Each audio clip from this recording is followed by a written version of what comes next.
എന്തതിശയമേ ദൈവത്തിൻ സ്നേഹം എത്ര മനോഹരമേ.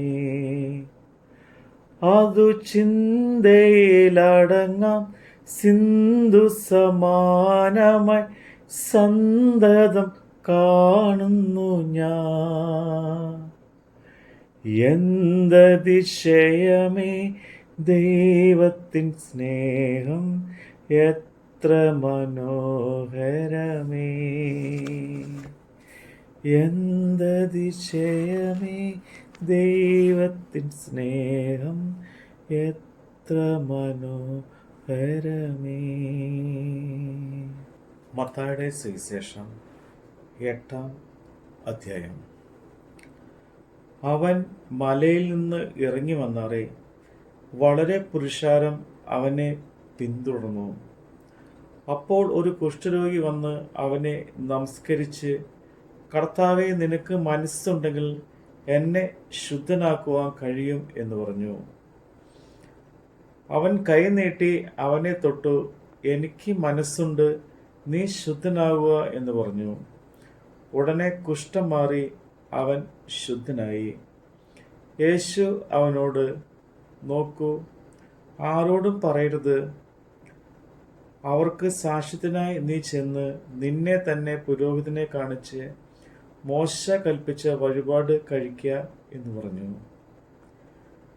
അവൻ കഫർന്നഹൂമിൽ എത്തിയപ്പോൾ ഒരു ശതാധിപൻ വന്ന് അവനോട്, കർത്താവേ, എൻ്റെ ബാല്യക്കാരൻ പക്ഷവാതം പിടിച്ച് കഠിനമായി വേദനപ്പെട്ട് വീട്ടിൽ കിടക്കുന്നു എന്നപേക്ഷിച്ചു പറഞ്ഞു. അവൻ അവനോട്, ഞാൻ വന്ന് അവനെ സൗഖ്യമാക്കാം എന്ന് പറഞ്ഞു. അതിന് ശതാധിപൻ, കർത്താവേ, നീ എൻ്റെ പുരയ്ക്കകത്ത് വരുവാൻ ഞാൻ യോഗ്യനല്ല. ഒരു വാക്ക് മാത്രം കൽപ്പിച്ചാൽ എൻ്റെ ബാല്യക്കാരന് സൗഖ്യം വരും.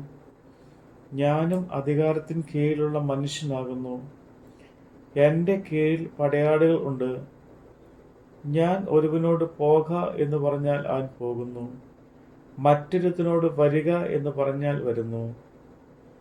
എൻ്റെ ദാസനോട് ഇത് ചെയ്യുക എന്ന് പറഞ്ഞാൽ അവൻ ചെയ്യുന്നു എന്നുത്തരം പറഞ്ഞു. അത് കേട്ട് യേശു അതിശയിച്ചു.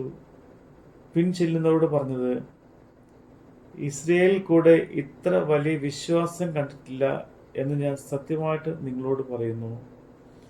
കിഴക്ക് നിന്നും പടിഞ്ഞാറ് നിന്നും അനേകർ വന്ന് അബ്രഹാമിനോടും ഇസ്ഹാക്കിനോടും യാക്കോബിനോടും കൂടെ സ്വർഗരാജ്യത്തിൽ പന്തിക്കിരിക്കും. രാജ്യത്തിൻ്റെ പുത്രന്മാരോ ഏറ്റവും പുറത്തുള്ള ഇരുളിലേക്ക് തള്ളിക്കളയും. അവിടെ കരച്ചിലും പല്ലുകടിയും ഉണ്ടാകും എന്ന് ഞാൻ നിങ്ങളോട് പറയുന്നു. പിന്നെ യേശു ശതാധിപനോട്, പോക, നീ വിശ്വസിച്ചതുപോലെ നിനക്ക് ഭവിക്കട്ടെ എന്ന് പറഞ്ഞു. ആ നാഴികയിൽ തന്നെ അവൻ്റെ ബാല്യക്കാരന് സൗഖ്യം വന്നു. യേശു പത്രോസിൻ്റെ വീട്ടിൽ വന്നാറേ അവൻ്റെ അമ്മായിയമ്മ പനി പിടിച്ച് കിടക്കുന്നത് കണ്ടു. അവൻ അവളുടെ കൈ തൊട്ടു, പനി അവളെ വിട്ടു. അവൾ എഴുന്നേറ്റ് അവർക്ക് ശുശ്രൂഷ ചെയ്തു. വൈകുന്നേരമായപ്പോൾ പല ഭൂതഗ്രസ്തരെയും അവൻ്റെ അടുക്കൽ കൊണ്ടുവന്നു. അവൻ വാക്കുകൊണ്ട് ദുരാത്മാക്കളെ പുറത്താക്കി സകല ദീനക്കാർക്കും സൗഖ്യം വരുത്തി. അവൻ നമ്മുടെ ബലഹീനതകളെ എടുത്ത് വ്യാധികളെ ചുമന്നു എന്ന് യെശയ്യാ പ്രവാചകൻ പറഞ്ഞത് നിവൃത്തിയാകുവാൻ തന്നെ. എന്നാൽ യേശു തൻ്റെ ചുറ്റും വളരെ പുരുഷാരത്തെ കണ്ടാറേ അക്കരയ്ക്ക് പോകുവാൻ കൽപ്പിച്ചു.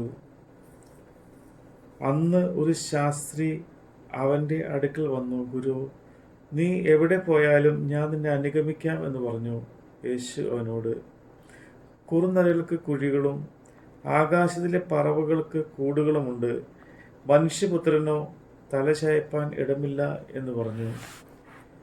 ശിഷ്യന്മാരിൽ വേറൊരുത്തൻ അവനോട്, കർത്താവേ, ഞാൻ മുമ്പേ പോയി എൻ്റെ അപ്പനെ അടക്കം ചെയ്യുവാൻ അനുവാദം തരണം എന്ന് പറഞ്ഞു. യേശു അവനോട്, നീ എൻ്റെ പിന്നാലെ വരിക, മരിച്ചവർ തങ്ങളുടെ മരിച്ചവരെ അടക്കം ചെയ്യട്ടെ എന്ന് പറഞ്ഞു. അവൻ ഒരു പടകിൽ കയറിയപ്പോൾ അവൻ്റെ ശിഷ്യന്മാർ കൂടെ വന്നു. പിന്നെ കടലിൽ വലിയൊരു ഓളമുണ്ടായിട്ട് പടക് തിരകളാൽ മുങ്ങുമാറായി. അവന് ഉറങ്ങുകയായിരുന്നു. അവർ അടുത്തു വന്ന്, കർത്താവെ, രക്ഷിക്കണമേ, ഞങ്ങൾ നശിച്ചു പോകുന്നു എന്ന് പറഞ്ഞു അവനെ ഉണർത്തി. അവൻ അവരോട്, അല്പവിശ്വാസികളെ, നിങ്ങൾ ഭീരുക്കൾ ആകുവാൻ എന്ത് എന്ന് പറഞ്ഞ ശേഷം എഴുന്നേറ്റ് കാറ്റിനെയും കടലിനെയും ശാസിച്ചപ്പോൾ വലിയ ശാന്തതയുണ്ടായി. എന്നാറെ ആ മനുഷ്യന്മാർ അതിശയിച്ചു. ഇവൻ എങ്ങനെയുള്ളവൻ, കാറ്റും കടലും കൂടെ അവനെ അനുസരിക്കുന്നുവല്ലോ എന്ന് പറഞ്ഞു. അവൻ അക്കരെ ഗദരേനരുടെ ദേശത്ത് എത്തിയാറെ 2 ഭൂതഗ്രസ്തർ ശവക്കല്ലറയിൽ നിന്ന് പുറപ്പെട്ട് അവന് എതിരെ വന്നു. അവർ അത്യുഗ്രന്മാർ ആയിരുന്നുകൊണ്ട് ആർക്കും ആ വഴി നടന്നുകൂടാഞ്ഞു. അവർ നിലവിളിച്ചു, ദൈവപുത്ര, ഞങ്ങൾക്കും നിനക്കും തമ്മിൽ എന്ത്? സമയത്തിന് മുമ്പേ ഞങ്ങളെ ദണ്ഡിപ്പാൻ ഇവിടെ വന്നുവോ എന്ന് പറഞ്ഞു. അവർക്കകലെ ഒരു വലിയ പന്നിക്കൂട്ടം മേഞ്ഞുകൊണ്ടിരുന്നു. ഭൂതങ്ങൾ അവനോട്, ഞങ്ങളെ പുറത്താക്കുന്നു എങ്കിൽ പന്നിക്കൂട്ടത്തിലേക്ക് അയക്കണം എന്ന് അപേക്ഷിച്ചു. പൊയ്ക്കൊള്ളുവിൻ എന്ന് അവൻ അവരോട് പറഞ്ഞു. അവർ പുറപ്പെട്ട് പന്നികളിലേക്ക് ചെന്നു. ആ കൂട്ടം എല്ലാം കടന്തൂക്കത്തോടെ കടലിലേക്ക് പാഞ്ഞു, വെള്ളത്തിൽ മുങ്ങി ചത്തു. മേയ്ക്കുന്നവർ ഓടി പട്ടണത്തിൽ ചെന്ന് സകലവും ഭൂതഗ്രസ്തരുടെ വസ്തുതയും അറിയിച്ചു. ഉടനെ പട്ടണമെല്ലാം പുറപ്പെട്ട് യേശുവിന് എതിരെ ചെന്നു. അവനെ കണ്ടാരെ തങ്ങളുടെ അതിർ വിട്ട് പോകണമെന്ന് അപേക്ഷിച്ചു. നമ്മുടെ കർത്താവിൻ്റെ വചനമാണ് നമ്മൾ കേട്ടത്. ദൈവമേ, നിൻ മഹാസ്നേഹമതിൻ വിധം ആർക്കു ചിന്തിച്ചറിയാം? എനിക്കാവതില്ലേ